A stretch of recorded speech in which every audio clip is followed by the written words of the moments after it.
Good day mga idol. For today's video ay sasagutin natin ang isang comment ng ating kaibigan nagbo-bonsai. So ang tanong niya, bakit daw wina-wire pa yung primary kung ise-setback lang din naman yung primary? So ito yung sagot ko doon sa comment ng ating kaibigan.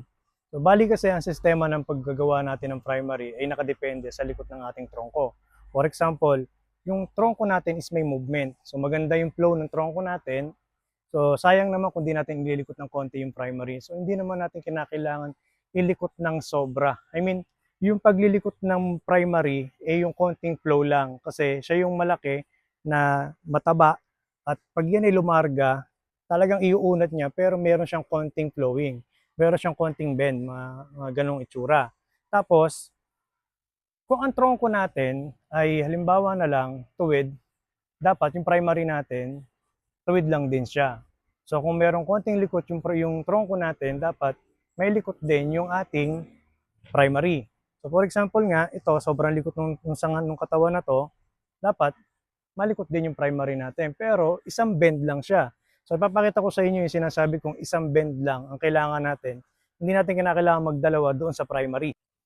So ayan siya. Hindi naman masyadong malikot. Kung mapapansin nyo, ito yung bend lang na isa. Yan lang ang kailangan ko, yan.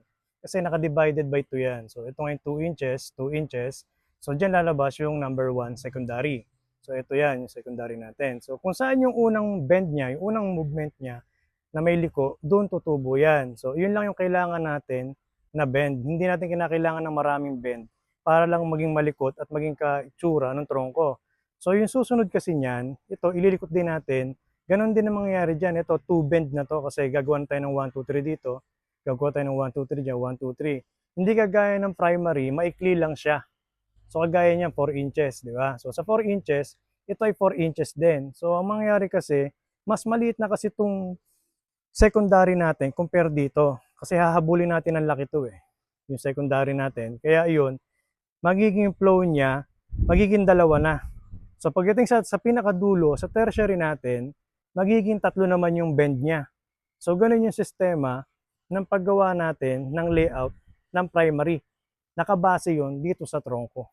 So meron akong sample sa inyo dyan sa basic na ginagawa ko. At meron tayong dalawang halaman ngayon dito. Ito ay malikot, homegrown, sustainable bonsai. At ito naman ay Yamadori, tugas. So ito ay hibiscus. So bibigyan ko kayo ng isang example doon sa pag-layout ng branches na kinakailangan maging proportion yung proportion, balance and harmony doon sa design ng tronco, yung gagawin nating layout ng sanga. So hindi tayo nagle-layout ng sanga doon lang sa gusto nating gawin. So meron tayong ginagawa na dapat yung movement ng bawat branches ay magkakaayon na same doon sa develop ng tronco para pag na-develop yung sanga natin, parehas ang itsura ng katawan. So maganda yung blend, di ba? Maganda yung magiging kalalabasan ng puno natin pagka ganun. So ito yon. So kung nakikita nyo itong isa na to, yan ang likot niya, no? So malikot yung isa na to. Yung movement ng yung flowing ng trunk natin, kinakailangan maging kamuka yung mga layout para magandang tignan. So doon pa lang sa unang layout natin, branches, may harmony na, ang gandang tignan. Dati kasi nagle-layout ako, basta layout lang. Hindi ko iniisip yung mga design na yan hanggang makabi ko na siya. Tapos papaliwanag ko sa inyo yung drawing sa likod na yan pag natapos tong dalawa. So ito yung hibiscus. Yan yung design niya. Pagka nasa back view tayo at front view, yan ang magiging itsura lang niya, di ba? Ayan. Yan side. So yan, di ba? Pero pag tinignan natin sa taas yan, may likot siya, di ba? So yung likot na yan, ang comparison ng paggagawin nating layout sa branches para walang ligaw yung layout natin dahil ang kukuha na natin ng layout mismo, yung mismong tronco. So ayan siya. Napilihan na natin siya ng mga unwanted branches at pwede na tayong mag-wire. So tutuloy natin yung sinasabi ko na kinakailangan yung flowing ng branches natin magkakaayon. Kung ang sanga natin nakaganto dito, dapat nakaganon din yan. Yung susunod nakaganon, tapos nakaganon din yan. Pero hindi siya dapat pantay na ganon. So nagsimula tayo dito sa B, maliit dyan, papalaki yung pinaka dulo. So, halimbawa, ito. Nakita niyo isang ano to, di ba? Galing sa B. So, ito malaya. Ayan, malaya siya, di ba? So, ganun siya. Hindi yung parehas na pantay na ganyan, yung flowing. Hindi ganun. Kinakailangan, maliit dito, papalaki ng papalaki siya. So, may hangganan yun kung hanggang saan yung pinaka buka nung sanga natin. So, yun yung front natin. Ito, back to. Ito, apex. Ito yung pababa. So, ito ay kay cascade. So, yan ay cascade. So, gagamit tayo ng 2.5 wire. So, halimbawa, sa wiring, pag nag-wire tayo, ito ay 1, 2, 3. So, 1, 2, 3 na yan ngayon. Magwa-wire muna tayo dito sa 2 and 3. Bali, yung number 1 na wire, dito natin dadalhin sa number 3. Kasi kinakailangan siya yung maging mas malaki. Tignan. Para dun sa ating tapering wiring.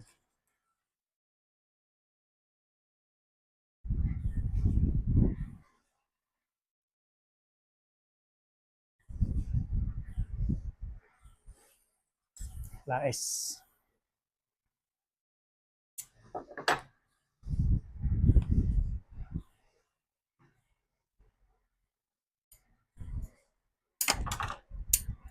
So, ayun na. Nalagay na natin yung wire dun sa 2 and 3. Okay? Sunod naman natin lalagyan ay yung number 1. Yung number 1 ngayon, ang kasama niyan yung number 3. Papupuntahin natin ang number 3. Ito siya.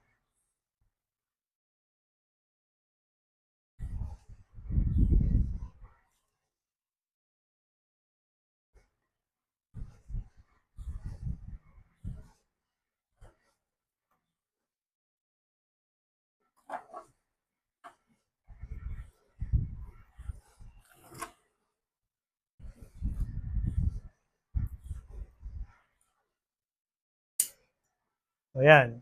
Nalagay na natin ngayon yung number 1 na wire. Ngayon, ito nga yung kasama ng number 1, pupunta sa number 3, pero ite-tapered natin siya doon sa mismong branches.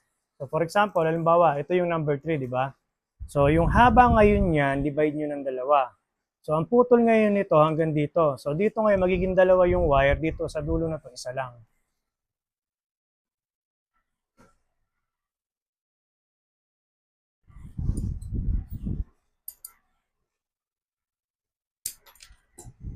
So, ayan na ngayon siya. Yung number 1, dito pumunta sa number 3 para mag-tapered at maging bulky tignan yung number 3 natin. Kasi nga, siya yung major branches. At yung 1 and 2 is minor branches lang nung number 3. So, napasok na natin. Sisimulan natin ngayon yung layout para makita yun yung movement ng layout sa 1, 2, 3. Malikot sa malikot to.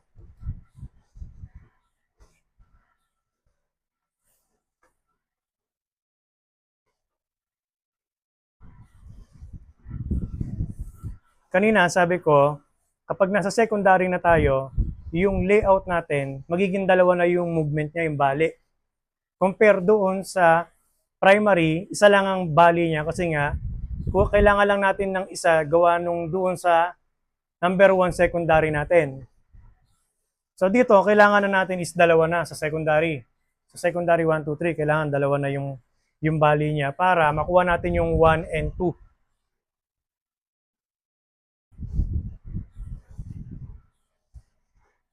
So mapapansin nyo, tinitwist ko yung branches kasi ina-align ko na yung nodes, yung mga nodes niya. Pine-prepare ko na siya na doon siya dapat tumubo.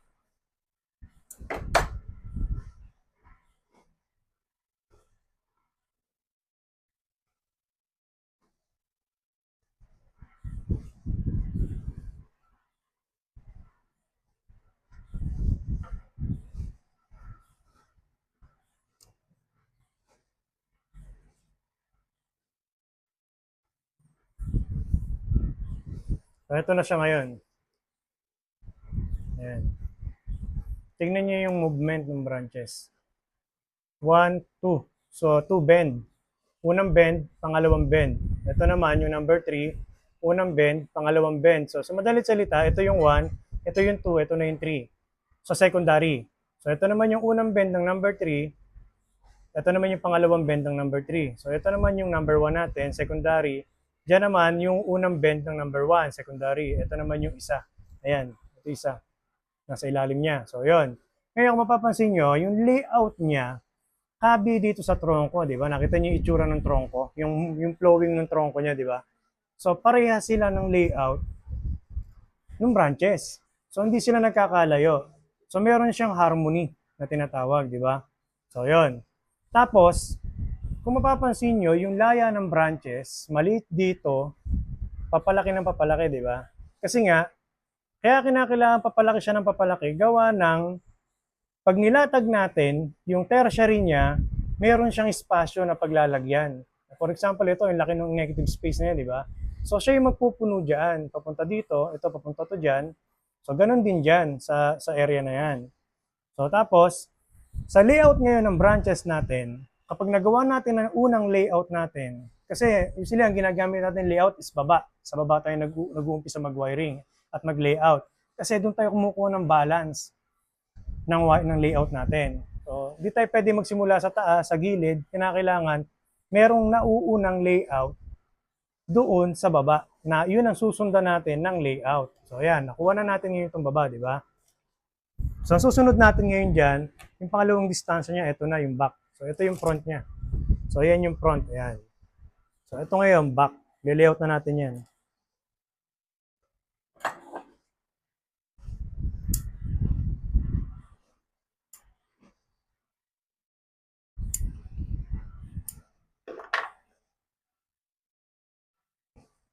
Malaki siya ng konti doon sa baba. So, gagamit tayo na ito. Panggagalingin natin to, yung kapit nito sa katawan.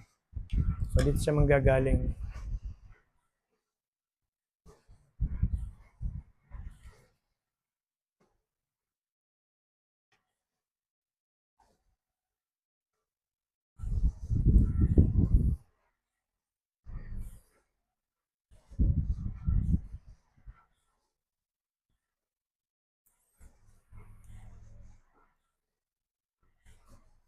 So, yun ulit siya.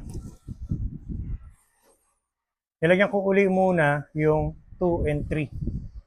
Ayan, 2 and 3. So, mamaya yung number 1, doon ulit papasok sa number 3.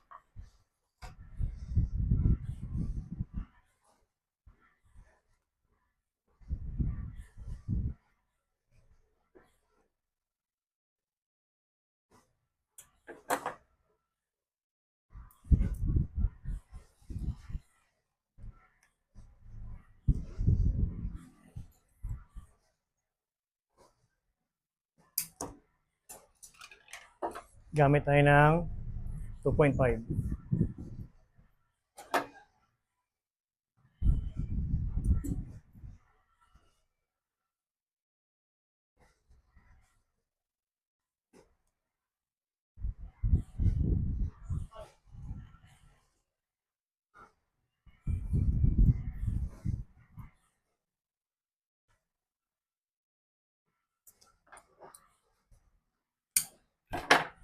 So, ayan ngayon siya. Yung 1, secondary, pupunta yung wire nun sa number 3. So, tapering uli. So, divide uli natin, mula dito hanggang dyan, divided by 2, doon natin puputulin tong wire na to.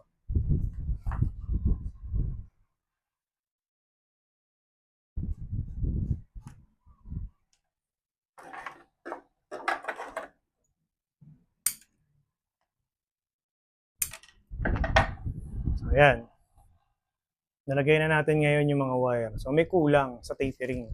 So, ito, gagamitan natin to ng 1.5. 1.5.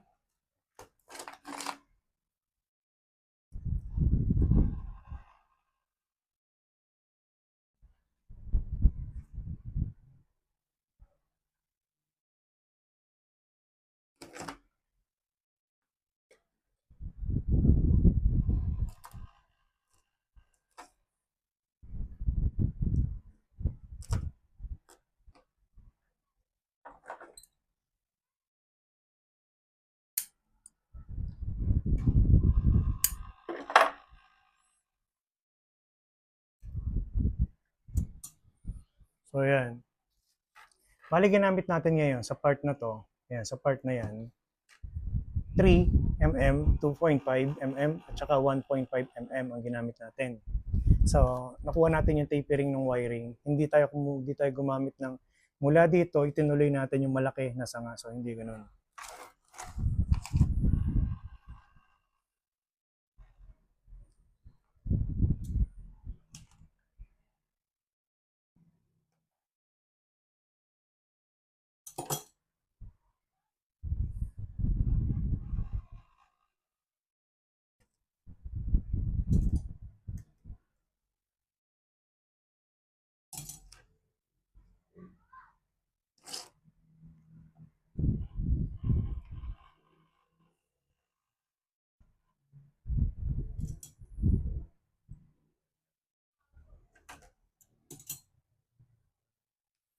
Ayan na siya ngayon. Napansin nyo, wala siyang cross. Wala siyang cross na sanga. So, kasi nakaayon kasi yung layout. Kapag meron tayong comparison na unang layout, madali nating susundan yung susunod na layout hanggang matapos natin yung apex. So, ayan siya, nakita nyo, di ba? Wala siyang cross, di ba? So, ang pangalawa, yung tapering. Tapering wiring, tapering branches, saka yung flowing natin. So, ito na yung susunod. So, ito ngayon magkasama na. Yung dalawa na yan. So, itong dalawa ito magkasama.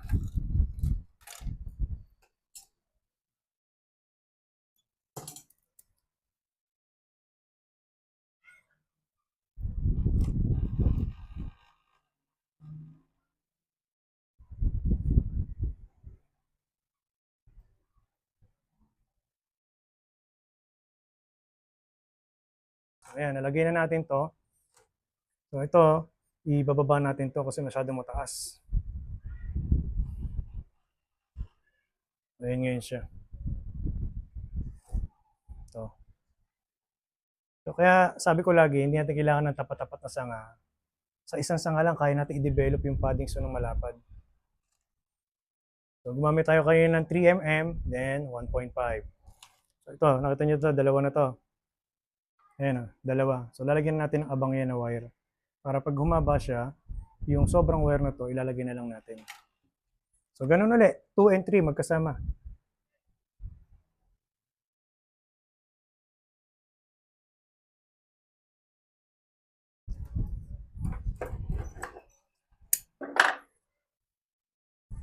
Tapos ito, 1 magkasama.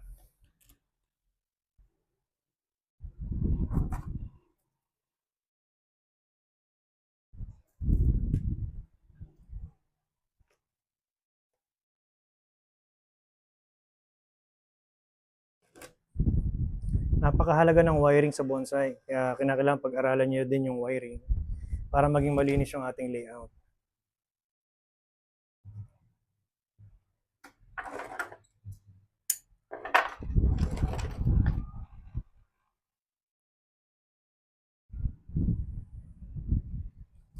So ayun na yun siya. Nailagay na natin.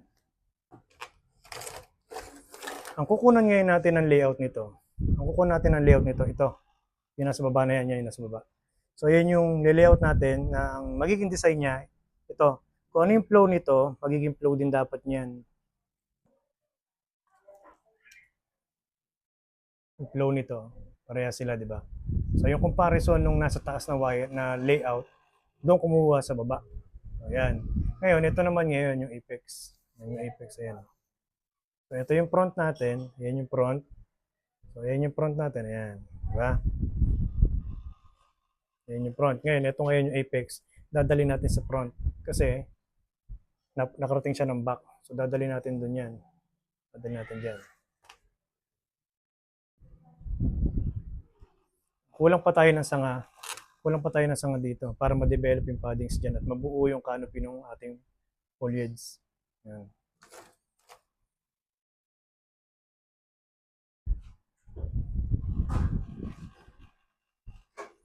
Gamit tayo ng 1.5.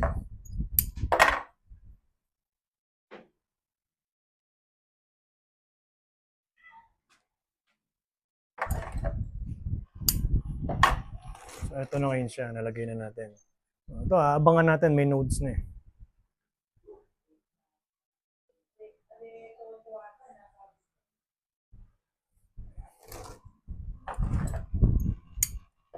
Bali, yan ang kulang natin sa ngayon. Isa lang na yan.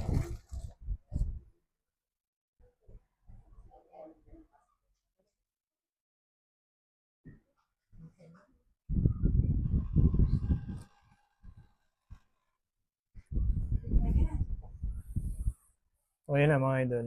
Natapos na natin yung isa. So, napansin nyo, yung flowing nung layout natin, umayon doon sa trunk. So, magandang tingnan. Balance sila. May harmony, di ba? Compare doon sa malikot ang tronco mo, pero yung primary mo, walang likot. So, hindi siya bagay, di ba? So, eto na, natapos na natin yung isa. So, ayan ngayon siya. Shohin size na hibiscus sustainable bonsai from cuttings. So, eto naman ngayon yung isa. Yan o. Walang likot. Tuwid. Tuwid yan. Pipilian muna natin. Eto naman mga idol, yung Yamadori na tugas. So, kung mapapansin nyo yung tronco niya, simpleng-simple lang, di ba? Pero may arte ng konti. Yung baba niya, mapapansin nyo, yan, di ba? May arte siya ng konti. So, dito ngayon pumapasok yung konting bali lang, konting layout lang ng sanga, yung movement niya konting-konti lang. Halos parang hindi siya pansin yung layout niya. So, magbibigay na lang sa kanya ng movement doon yung mismong generation branches. So, ano ba, for example, ito, may primary na, di ba? So, yung primary ngayon na yan, ayun yung setback niya. So, ito yung setback. Pag ito ngayon nilikot natin, dadalhin kasi natin to dito eh. So, pag dinala ngayon natin to dito, yung natural niya na movement, yun ang nagbigay sa kanya ng konting flow. So, ayan yun, yan, yung setback na to. So, nagkaroon siya ng setback ng flow na hindi siya diretsong ganun kasi may setback. Nagkaroon siya ng ganito, ng ganun na flow. Hindi siya kagaya nung ginawa mo yung sa homegrown na yung layout ng tronco mo, dapat ikabi mo rin yung layout mo ng branches dun sa tronco. Hindi kagaya ng Yamadori, na kagaya nito na sa tapering setback na lang dun bumabawi yung mismong movement ng branches natin. Bibigyan ko kayo ng isang example dito.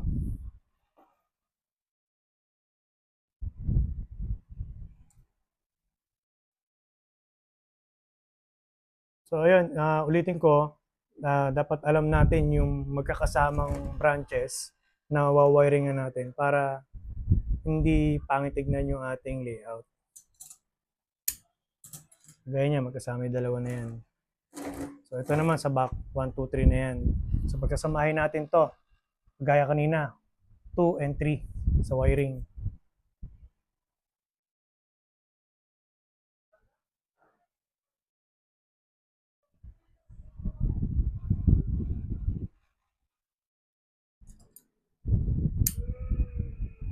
Oh, yung number 1 ngayon, pupunta sa number 3. Tapering, wiring.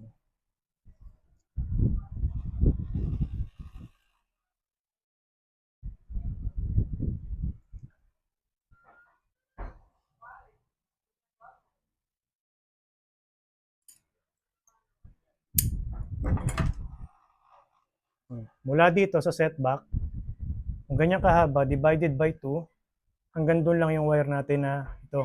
So doon natin puputulin yan.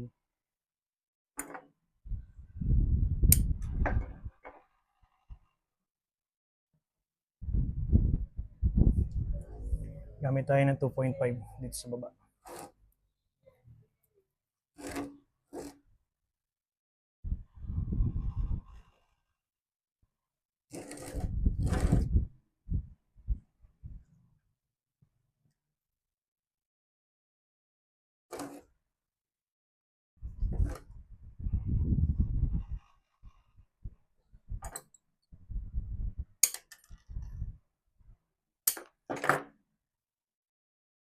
So ito. Dito ngayon mababago yung sistema ng layout natin sa first branch. So dito lumalabas ngayon yung kakaibang design ng puno na hindi siya triangle ang yari. So for example, yung first branch kasi natin dito sa trunk is nasa 80% na siya. So yan, 80% ang laki doon sa trunk. So sa madalit salita, lumalabas ngayon yung ating first branch ay kinakailangan natin i-develop ng mas mahaba, mas malapad at kinakailangan magkaroon siya ng pseudo apex sa part na to. Kasi nga, napakalaki ng kanyang primary. Lumabas siya ng 80%. So, kung mapapansin nyo, ito ngayong branches na to, tatlo yan.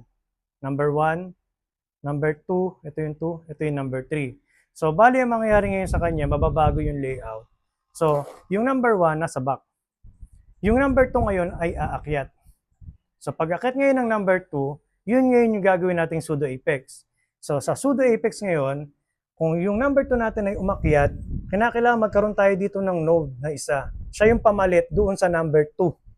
So, yung number 2 na to, yan yung umakyat na number 2 apex, pseudo apex. So, kinakailangan magkaroon tayo rito sa part na to ng isang node papunta dyan sa front. Siya yung papalit na number 2 doon sa secondary. Pero itong apex na to, part na to ng secondary, na siya yung gagawa ng pseudo apex. So, yun.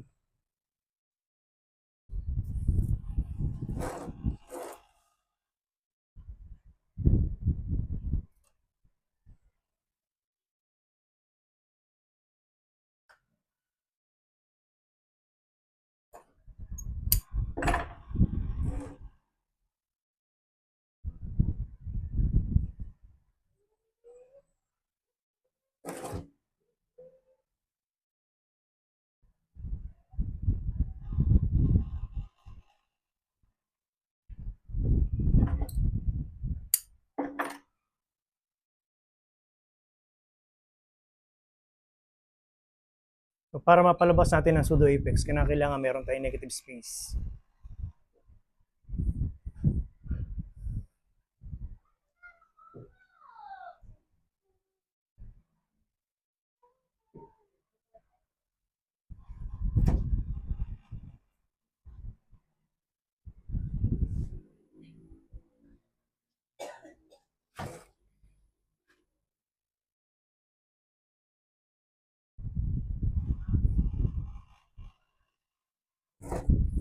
So, ayan na siya ngayon. Na-layout na natin yung first branch. So, ito yung sinasabi ko kanina na 1, 2, 3 pero nabago kasi nga ang laki ng primary niya. So, kinakailangan gumawa tayo ng pseudo apex dito para maging kanaturalan yung yari ng ating puno na hindi siya magiging triangle lang. Kasi nga, malaki yung primary na dapat nakaganon siya. So, yun. So, ito ngayon, yung 1 mo nasa back. So, ayan. Ito yung number 3, papunta yan ng 4 o'clock. Tapos ito ngayon yung number 2 natin, inakyat natin, di ba? So, kanina, ang sabi ko, pag akit ng number 2, dapat dito, sa part na to, maintain na natin yan. Sa part na to, yung unang bend ng wire na to, magkaroon dapat ng node dyan para prepare. Siya yung papalit na number 2 secondary. Siya yung papalit dito na number 2 secondary sa part na yan. So, yun. Para mabuo natin yung 1, 2, 3 pa din sa ilalim, pero meron tayong advance na nakaangat na papunta sa taas na apex. Yun yung pseudo apex. So, ganun yung mag-develop ng pseudo apex. So, nade-develop ang pseudo apex para maging natural ang kalabasan niya, kinakailangan yung branches natin is malaki doon sa primary, ay sa tronco natin. Kasi kung pipilitin natin gumawa ng pseudo apex doon sa trunk na hindi naman talaga karapat dapat magkaroon ng pseudo dahil maliit lang yung primary niya, walang rason para maging pseudo apex siya. So dapat lumagpas siya doon sa tronco para sabihin pseudo apex. So yun. So ulitin natin, kanina doon yung topic natin sa homegrown.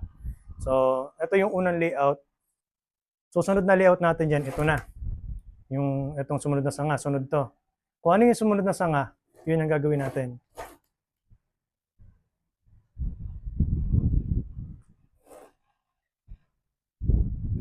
So, unang kailangan, siguraduhin nyo yung bali nyo na yung node nandoon.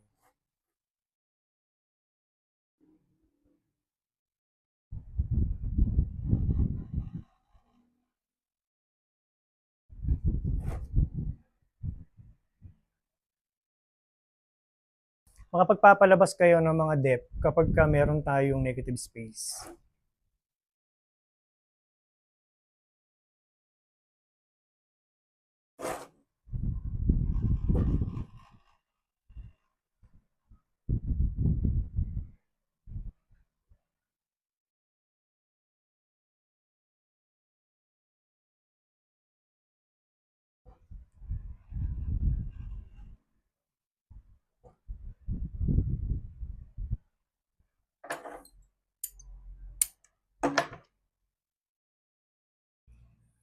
Number 2, wire. Hindi pala, 1.5 lang pala.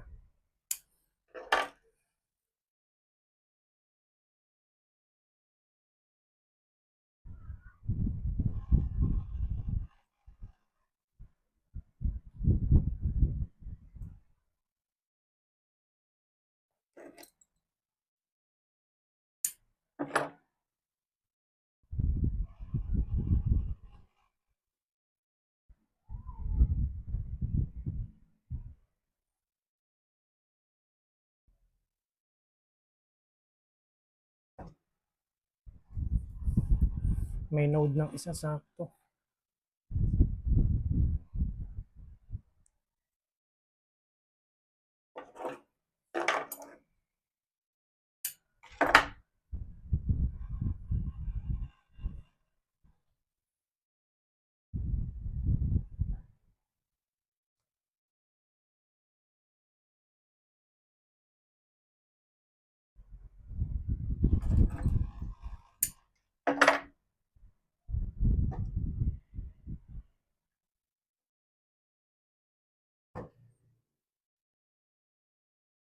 Ito na ngayon siya. Mayari na natin yung puno. Ayan ngayon siya. Pag tinignan ngayon natin sa taas yan, wala na naman tapat. Walang magkakross na sanga. So, sa delivery kasi ng branches natin, kapag wala tayong tapat na primary, wala tayong magiging cross na secondary. So, sa tertiary, wala namang kaso mag-cross yan kasi dulo na yan eh. Ang iwasan lang natin yung magkaroon tayo ng cross sa secondary at primary. So, yon. So, natapos ngayon natin yan, mapapansin nyo, ayan siya. Nangyari natin, walang cross. At yung flowing niya, nakaayon doon mismo sa trunk niya. Gawa nung doon sa primary, naayos na natin. Di ba? So, tapos, magiging yari niya ganito.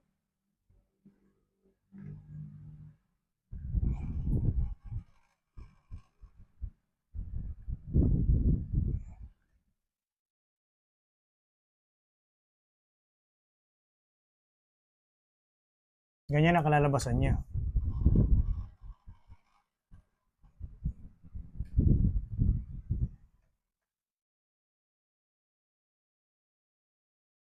Yan ang kalalabasan niya.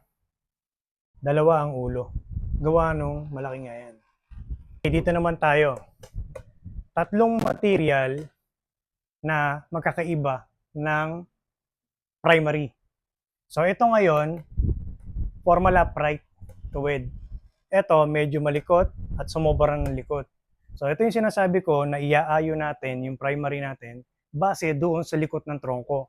So kung ito ay kung ito ay diretso lang, kung mapapansin nyo, tuwid lang yung primary niya. Oh. So tuwid, di ba? So ang magbibigay na lang diyan yung 45 degree. At yung mga setback, yun na lang yung magbibigay sa kanya ng likot at natural na design doon sa ating branches. Ito naman, sumunod ng likot, kung mapapansin nyo, hindi masyadong malikot, yun yung kamukha nung nandoon ko sa labas na nag-comment si Idol na bakit daw kailangan pang wiringan yung primary, isa-setback ka lang din naman. So sayang daw, di ba? So, eto yon. Konting likot lang siya, isang bend lang. Isang ganun lang at kinuha ko lang yung 1-3. So, sa 1-3, wala ito. Ayan, wala yan. Wala yan. Ayan yan, no? So, isang likot lang. Ngayon, ito naman. Sobrang likot. So, sobrang likot.